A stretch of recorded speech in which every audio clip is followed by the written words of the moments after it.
right, Kyle, we're closing off the triple header with the Palmetto Tour, the Palmetto Championship. Oh, yeah. The big boy, the big tournament. Yes. Saving them best for last. God. Yeah, the field's struggling this week. I was looking at the field, while the last one was uploading, and it's pretty rough. We could still see more withdrawals, too, which is the sad part. Yeah.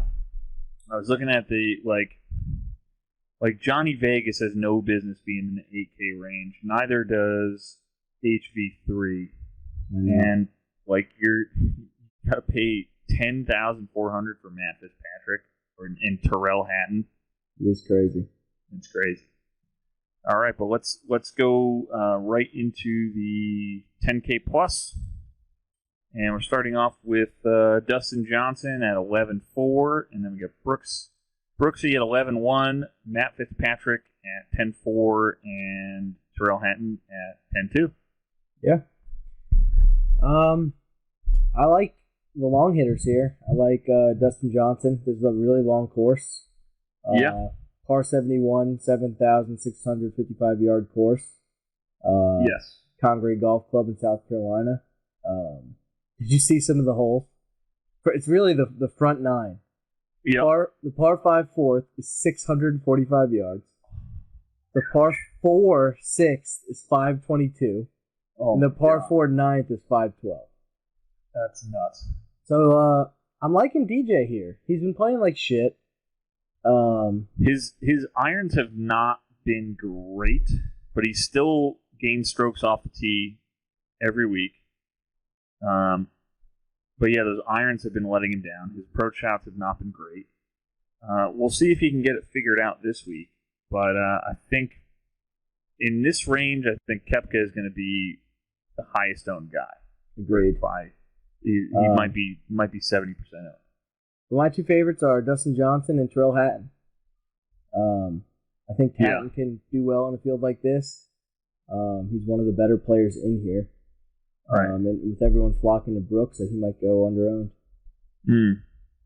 Yeah, I could see that. I could see him being... Because, I could definitely see passing on the entire 10K range you got Harris English and Sung J M at high nines.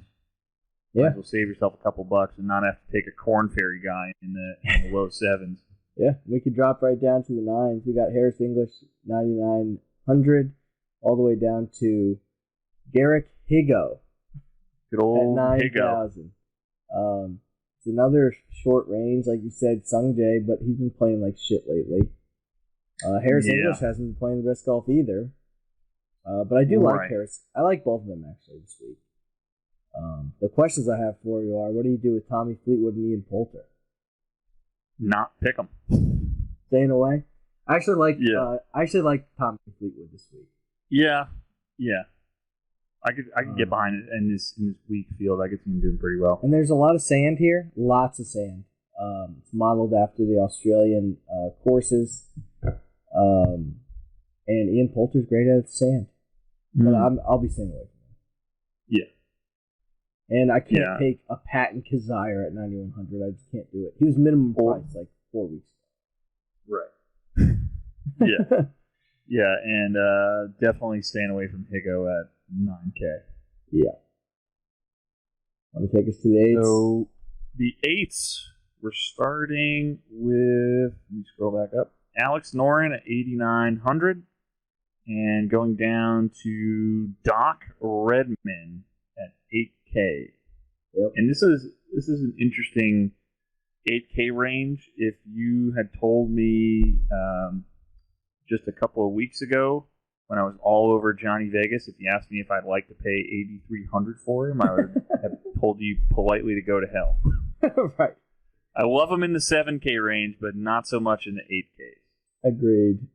Same with Harold Varner.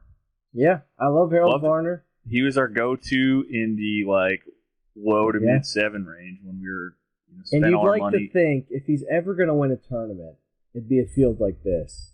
Right. But at 85, it is so hard. The guys I do like, I like Keith Mitchell. He putts way better on Bermuda than any other surface. These are Bermuda greens, sweet. Mm-hmm. He hits it a long way, staying far away from Kevin Kisner. I don't know how he's 8,700. I like Lucas Glover. The only problem is, so does everyone this week. Yeah.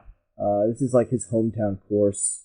Right. So he'll be popular. And I like Brant Snedeker. He's starting to turn it around. He's starting to turn it around. He's a guy that can go super low. Yep.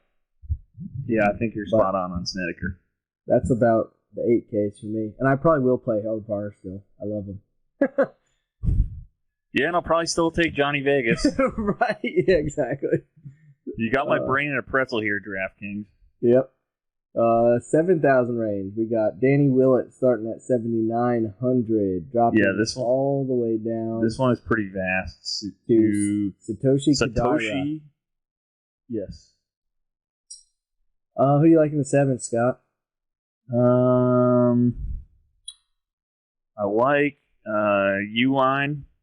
Yep. I think he's a Corn Ferry guy, but Corn Ferry guys tend to do pretty well at the kind of weak field PGA events. Yeah. Let me see here. I like Whaley. Oh yeah, he was one of the, I was going to bring him up. Yep. Just doesn't miss cuts anymore. He nope. Decided, hey, I'm actually pretty good at golf. And I could justify taking Rafa Cabrera Bello at 78 as well. He's been playing pretty well. He was on my list of people I was going to bring up too. Yeah. He's been playing a lot better golf. When he's on, he's on. I know we shit on him a couple weeks ago, but then he must have been watching the show and took it very personally. And he's been playing absolutely lights out. Yeah. Making all the cuts, finishing over top 40 at least. How did he do? He was like top 20 this week, right? Rafa this week he finished 37. Top 40. So I think my strategy this week for DraftKings is going to be take a top guy and then drop down to this range. And I like quite a bit down here. I like Luke Bliss. Mm-hmm. He's a guy who hits the ball a long way. He's a guy who can do well in bad fields. Yes. I like Rafa, like you said. I like Pat Perez, another guy who does good in weak fields. Yep. I like Vincent Whaley, dropping down a bit. I like David Lipsky. He's a Corn Ferry guy, but I like him a lot this week. Benny On. Same page. Benny On does well around the greens. Might need that this week. If he could just get his driver together at all and putting. Yeah. I'd like to get back on Benny On. And my last 2 picks. Bronson Burgoon is a guy who hits it a far way and is excellent around the greens. Like one of the best out there. Yep. And then at the very minimum, Satoshi Kodaira is a guy he's been playing better golf.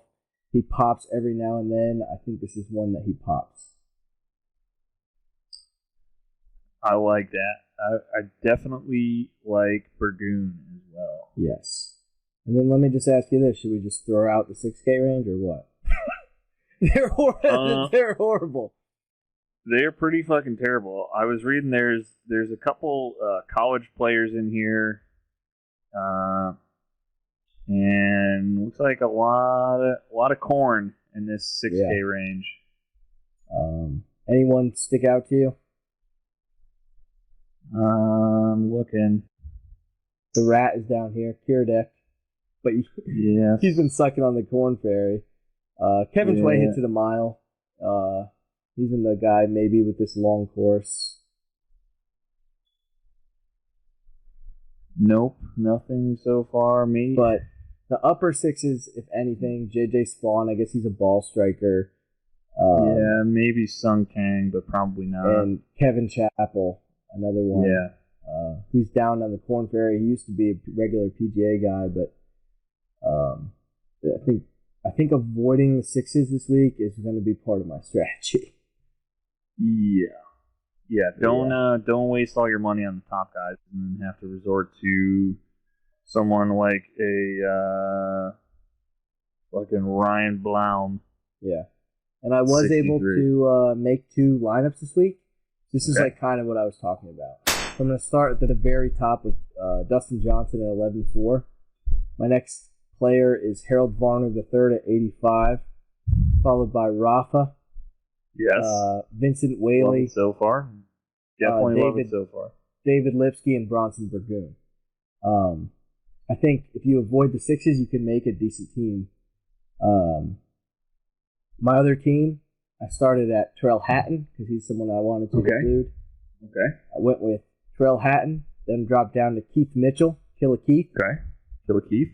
Then go with Brant Snedeker, Luke List, Pat Perez, and at the minimum, Satoshi Kodaira.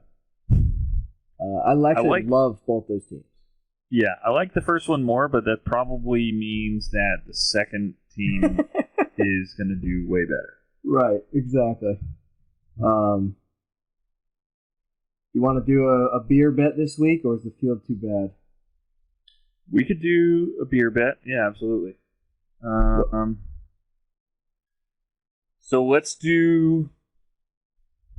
So we did a top guy and a bottom guy last And what are we doing? Do I have to chug another beer for that, or is that canceled because Rom got COVID? Let's null that one. Yeah, I was winning by a million. Yeah. But let's go with highest scoring. Let's do a fun one. Okay. Let's go with highest scoring 6K guy. Ooh, gosh. Because and I think this one's gonna be really hard because is this highest DraftKings scoring or highest place? Highest scoring, yeah, DraftKings. Okay. So yeah, because I mean the top guys are gonna be easy, but trying to find someone down here who's gonna make the cut, yeah, that's gonna be. It's true.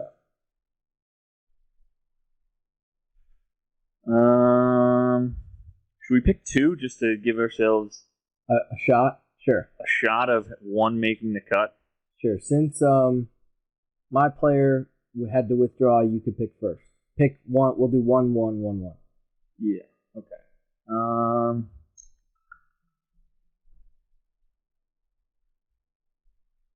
I'm gonna go first pick is gonna be Andrew Putnam.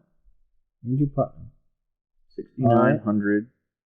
3 top 10s, 12 out of 23 cuts made. I will go with Kevin Chappell. Okay. And my second pick.